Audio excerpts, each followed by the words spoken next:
Think the government shutdown doesn't impact you? Think again. Vertical line. Emery Cox. Vertical line comment is free. Vertical line. TheGuardian.com. Turn autoplay off. Turn autoplay on. Please activate cookies in order to turn autoplay off. Jump to content S. Jump to comments C. Jump to site navigation 0. Jump to search for terms and conditions 8. Edition, UK USO. Your activity. Email subscriptions. Account details. Linked services. Profile mobile. About us. About us. Australia team. Contact us. FAQs. Press office. Jobs. Terms of service. Privacy policy. Advertising guide. Guardian Weekly. Subscribe. How to subscribe. Guardian Weekly. Email services. Evany. Android.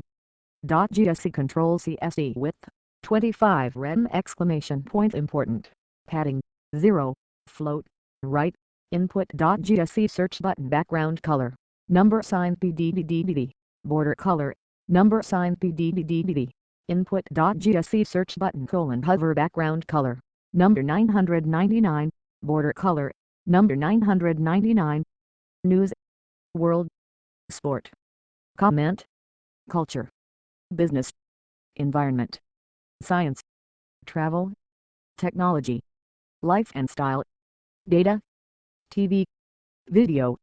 Comment is free. On politics, and whatever. Series, on politics, and whatever. Previous vertical line index. Think the government shutdown doesn't impact you? Think again. Unless you're a very healthy rich person who lives in a cave, the government shutdown affects you and should make you mad. Share. Tweet this. Email. Anna Marie Copes. TheGuardian.com. Saturday, October 5, 2013 00.1780 EST. Jump to comments.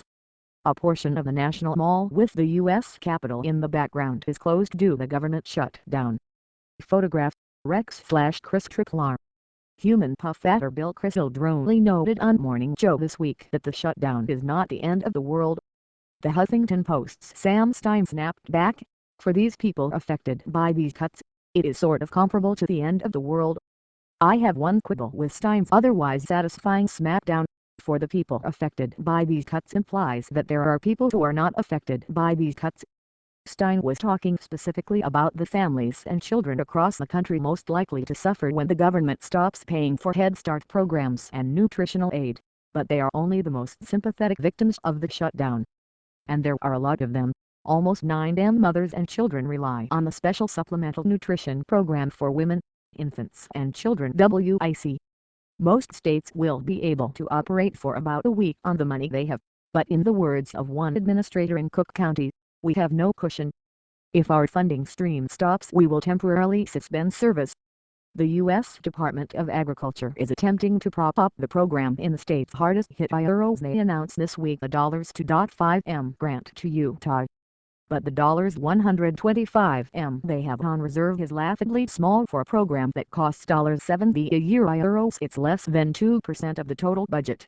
If $125 million was all the money the program had, it would operate for 6 days. But that's just women and children. The poorest of the poor, right?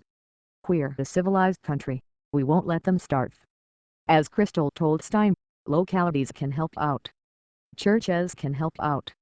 Because obviously, up until now, localities and churches were just standing around twiddling their thumbs as lounged on divans and wondered if it was time to pick out new wallpaper or maybe treat themselves to a day at the spot. If you actually attend the church or do service work, I hope you've picked up the laptop from when you hurled it across the room just now. Already a huge patch in the patchwork of federal social services across the country, churches and private food banks have stretched themselves thin to cover the drop in federal aid that accompanied the sequester cuts last spring. Remember that? The last time we had a budget showdown. The ripple effects of a WIC crash spread outward quickly. Food stamp and WIC programs pumped about $23 million a year into retail grocery stores IROs. Indeed, a quarter of all meals for recipients of nutritional aid come from a supermarket. The WIC buys 60% of all the baby formula produced in the country. For every dollar spent on WIC,